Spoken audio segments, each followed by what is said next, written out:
Hey everyone, I'm Joanne with Quiet Waters Farm and Craft. I'm going to show you guys how I make my French toast. Now there's obviously, 2 or 3 different ways that you can do it. You can do it on the stove, you can do it on a griddle, or you can bake it in an oven. I used to do it on the stove, but just having a small 10-inch pan, it takes it forever and ever and ever. So I went out and got me a griddle that I can make it on. So I'm going to show you how I do it on my griddle and also how I do it in the oven. If you're on the go and you don't want a whole lot of cleanup, then I would prefer you to do it in the oven. But if you've got extra time, like today, it's Sunday, it's family day, and we're just kind of lounging around the house, so it doesn't bother me to get this cleaned up. But my preference when I make it on the griddle, I get a pound of bacon, fry the bacon up, and then I have that bacon grease that is on my griddle, which I have it now down here in just a second. But it just gives that French toast a little bit more flavor. It makes it taste better, in my opinion. So I'm going to angle the camera down and show you just what we need. We only need 4 ingredients for this. So it's very, very simple. It's very cost efficient. If you're on a tight budget, French toast is something easy to make and it doesn't cost a lot of money. So let me angle the camera down and we'll get started. Alright, make sure I tighten this up the right way. As you can see, I have my bacon grease. I've done a pound of bacon. I like to take my bacon strips and cut them in half and then put them on here because it doesn't take them as long. And I mean, granted, they are bite-sized, but I have kids, so they're fine with it.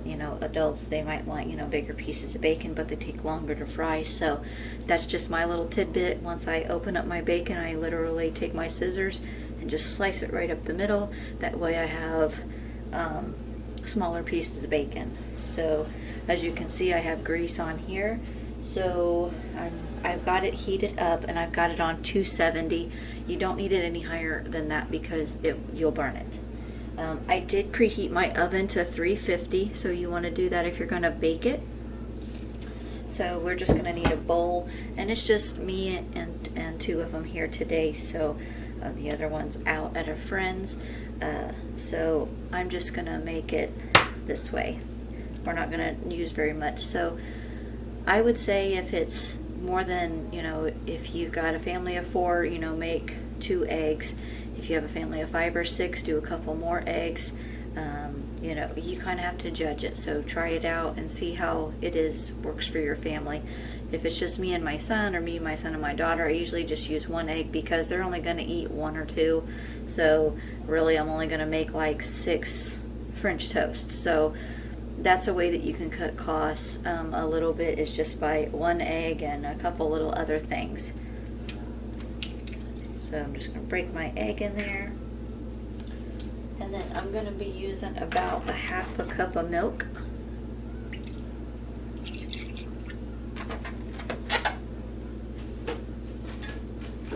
And then I'm just going to mix this up.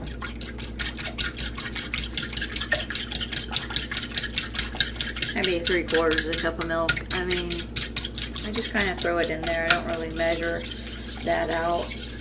Okay, then the other ingredient is going to be ground cinnamon.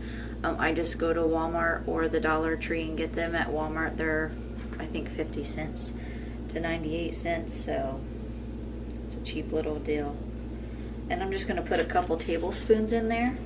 That's all you need. And you just mix it up.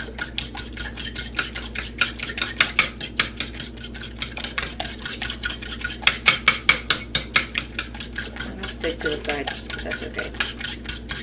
Now, if you just want to use regular bread, that's completely up to you, but I thought I'd splurge a little bit. They have these 2 for $5.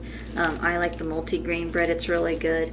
It's a Nature's Owl, and it's a thick sliced brioche style bread, so I kind of splurged on the bread, but you don't have to. It's all by your choice. If you like the Texas toast, or if you like just regular bread, whatever it is that you like, you use that.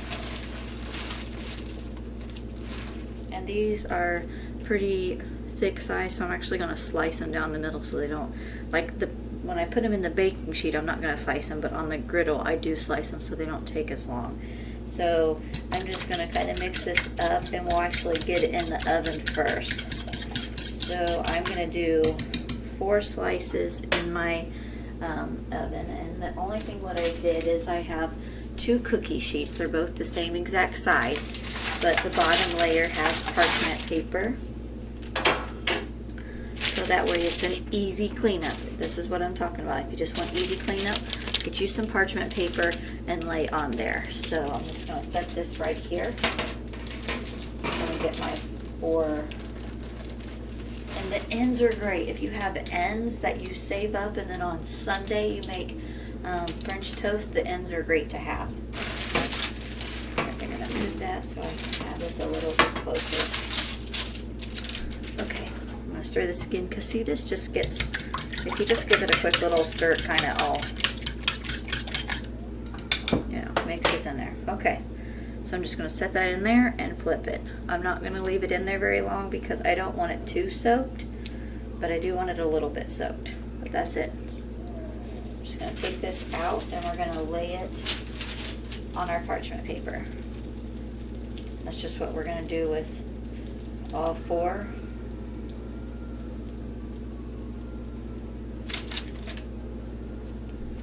Just going to keep dipping and putting these in here.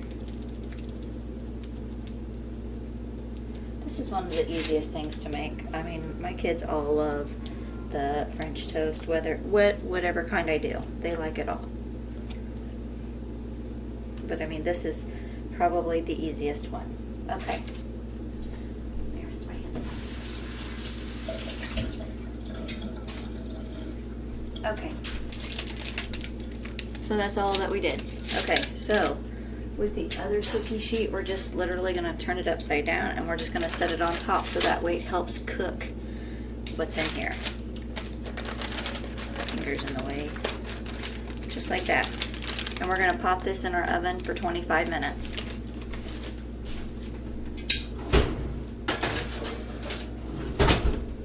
Okay, so there's that method. We have this much left, so I'm going to need another egg.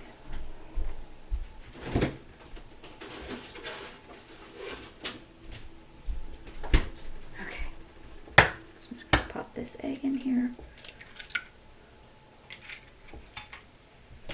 and I'm going to do another 1/2 cup to 3/4 cup of milk. That'll work. It's probably more of a 1/2 cup since I still have some in there. I always like to mix my egg up first. Okay, we're going to add a couple tablespoons of cinnamon. You don't have to measure it out, just sprinkle it in. When you think it's enough, it's enough. I mean, everything doesn't have to be measured out when it's just something simple like this.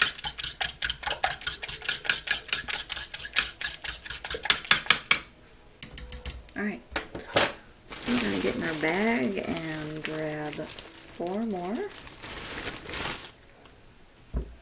Alright, and we're just going to dunk it. I was going to cut it, but we'll just throw it on.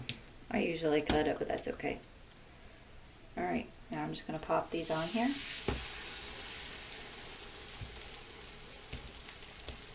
Now I usually let them cook for about 10 minutes, and this is just on a low heat.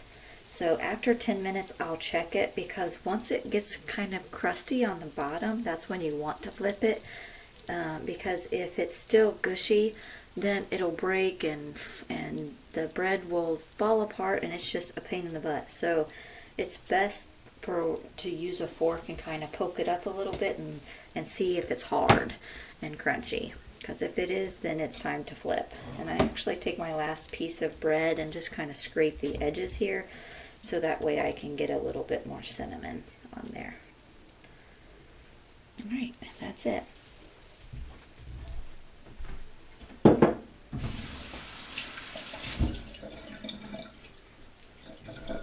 Okay, so I'm going to let these cook for about 10 minutes, and then I'll bring you back and we'll check them, and we still have like 23 minutes on the French toast, so I'll bring you back when we get a little bit further.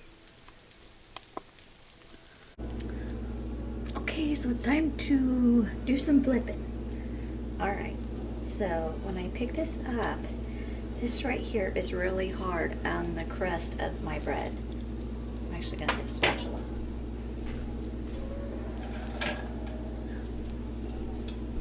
Alright, so I'm just going to take this and we're just going to flip it. See how golden that is? It's really, really pretty.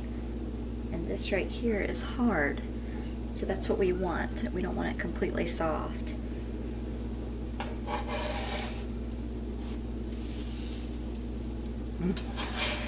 Looks so good.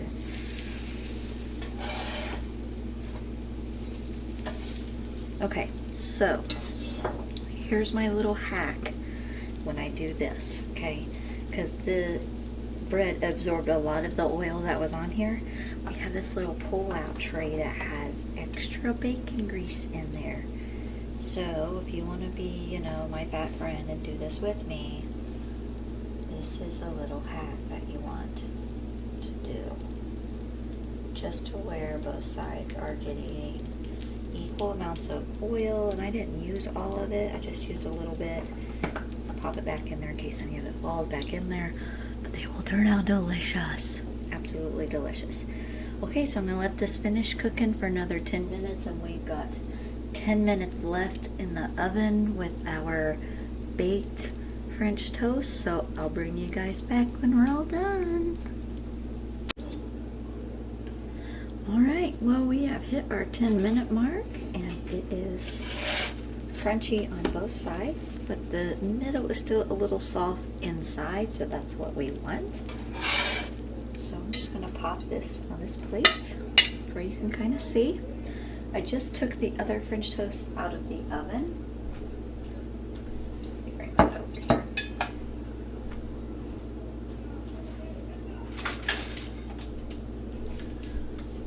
And this is what it looks like. It looks a little more baked than it does with the fried part, so it is a little bit different.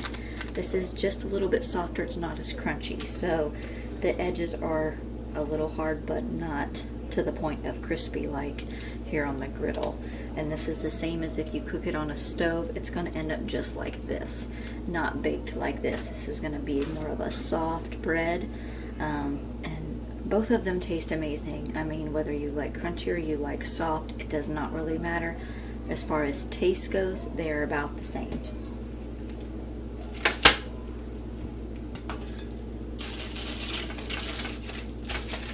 I mean, they do look different. I'm going to put them up here and compare them, so you can obviously see that there is a difference.